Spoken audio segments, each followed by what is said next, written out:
Hi, it's been a while again, and this time for a calculus episode, this time actually voted by the people, we're gonna do L'Hopital's rule, which ironically enough, when you first see it, it's after derivatives, but it's something to do with limits. You'll understand why that is. Anyways, let's get started. Alright, like I just mentioned, L'Hopital's rule has to do with limits, but it also involves derivatives. But what does it mean exactly? L'Hopital's rule can only be used when direct substitution in a limit yields an indeterminate form such as 0 over 0 or infinity over infinity. Only when there's an indeterminate form in a limit using direct substitution can you use L'Hopital's rule. If it yields like, for example, 1 over 0, no, that's just undefined. You can't use L'Hopital's rule here. But if it's 0 over 0 or infinity over infinity, then yeah, you can use it. But exactly how does it look? Let's find out. This is L'Hopital's rule in numbers. If the limit as x approaches a of f of x over g of x, and if it's in form 0 over 0 or infinity over infinity, as I just mentioned, then this limit right here will transform into the limit as x approaches a of f prime of x over g prime of x. So, if this limit yields either of these forms, you can just evaluate the derivative of the top over the derivative of the bottom. The same limit approaching the same value, but with the derivatives of each function. This, L'Hopital's rule, is not the same as the quotient rule. First of all, the quotient rule is for derivatives only, and it's entirely separate formula. And sometimes students get confused, and when asked to find the derivative of a fraction, they instead use L'Hopital's rule because derivative of the top and derivative of the bottom somehow make sense.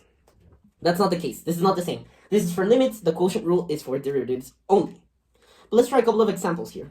All right, let's try with this limit right here. The limit as x approaches 0 of sine of x over x. This is actually one of the limits you should know for AP Calc in general. And if you already know this limit, you know it's 1. It's given. But how do we know it's 1? Can we prove it? Yes. You use L'Hopital's rule to prove that this limit equals 1. Alright, so first of all, and most importantly, check that the limit is an indeterminate form. If you plug in 0, and this is 0 over 0 or infinity over infinity, then yeah, keep using L'Hopital's rule. But if it's not, then you have to use your other limit techniques that you will have probably learned from the beginning of Calc 1. But anyways, let's check if this is actually indeterminate. Sine of x, sine of 0, well, that's just 0. Well, we have a 0 over 0, so we can use L'Hopital's rule. So then let's find the derivative of the top and the bottom. The derivative of sine is cosine of x over the derivative of x, which is just 1. We get the limit as x approaches 0 of cosine of x, which after direct substitution, cosine of 0 equals 1. And that's how you prove that the limit of as x approaches 0 of sine of x over x, one of the most popular limits in all of calculus, is 1 with L'Hopital's rule. Remember, check that it's indeterminate. Don't just use L'Hopital's rule. Don't just get the derivative of the top and the bottom. Always check if it's indeterminate. Alright, let's try this limit over here. So as I just mentioned, direct substitution first. E to the infinity over infinity to the third.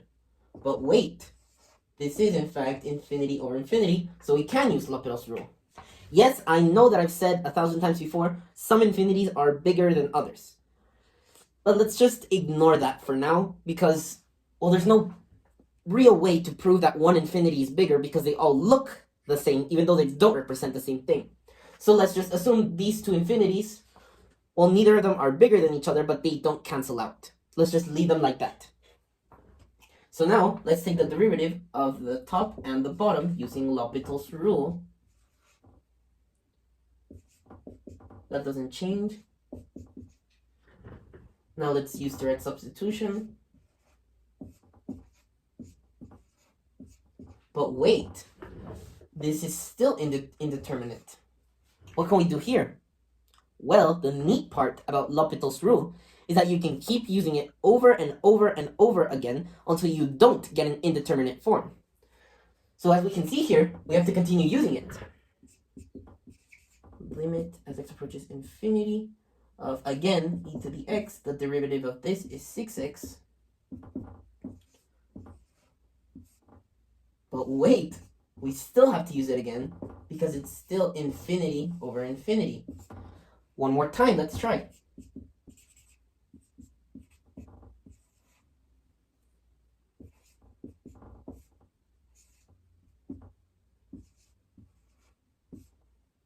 Wait, now we just have infinity over 6.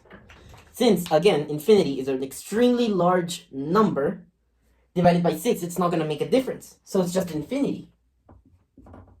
And there you go. You can use L'Hopital's rule as many times if you want, only if you keep getting an indeterminate form. If you already got your non-indeterminate form, then just stop there. But if not, keep going until you don't have indeterminate form. Alright, this is a lot of information, but bear with me. So the indeterminate forms that I taught you just before aren't the only indeterminate forms out there.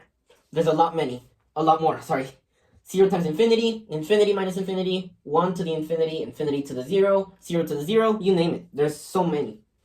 But anyways, with all these indeterminate forms, we can actually still use L'Hopital's rule. And the key is here. If you have a limit that's 0 times infinity, or infinity times 0, doesn't matter, you can rewrite f of x times f of g, which is the form you would typically find it, as f of x over 1 over g of x. These two actually mean the exact same thing. So with this, you can use L'Hopital's rule because it's a fraction.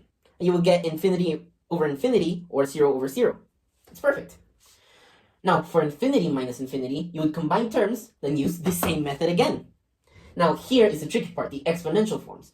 With these three, you would use the ln of x trick.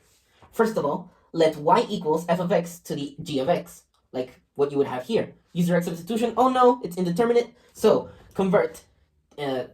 take ln of both sides, and you would have this final thing. And then you solve for the limit of ln of y, and the final answer would be e to the limit of ln of y. It's really complicated, but you're going to learn with examples, trust me. Alright, let's try this example here. It looks kind of ugly, but with what we just learned about the other indeterminate forms, it should be pretty simple. Alright, first of all, as usual, direct substitution first. Infinity to the 1 over, well, that's just infinity. This, as we know, always approaches 0. So what we have here is infinity to the 0. Well, we know what to do now. Let y equals x to the 1 over ln of x. Use the ln trick, ln both sides.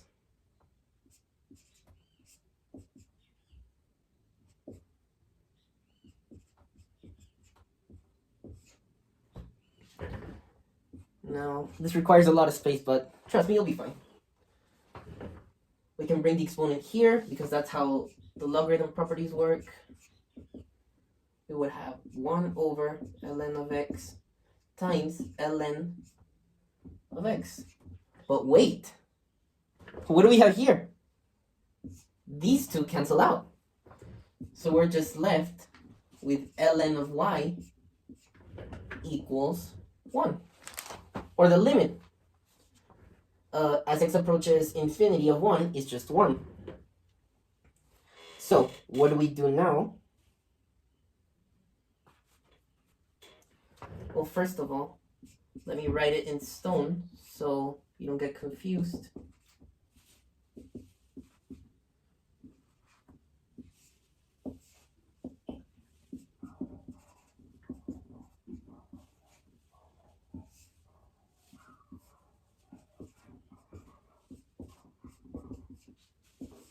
This is what we were doing. Since these two canceled out, we only have this 1, so we're left with this. And now that we know the limit, we just need to solve for y. ln of y equals 1. Exponentiate both sides. And we have our final answer of y equals e. So what can we conclude from this? The limit as x approaches infinity of x to the 1 over ln of x approaches e. And yeah, there you have it. It's not that hard. I don't typically do this, but I actually want to leave you with this as homework. You can do it or not, I don't really care. But you should definitely attempt this one. It's really interesting. It's not the answer you expect. But anyways, that was it for L'Hopital's rule. Hope you enjoyed. And yeah, try this one out if you want.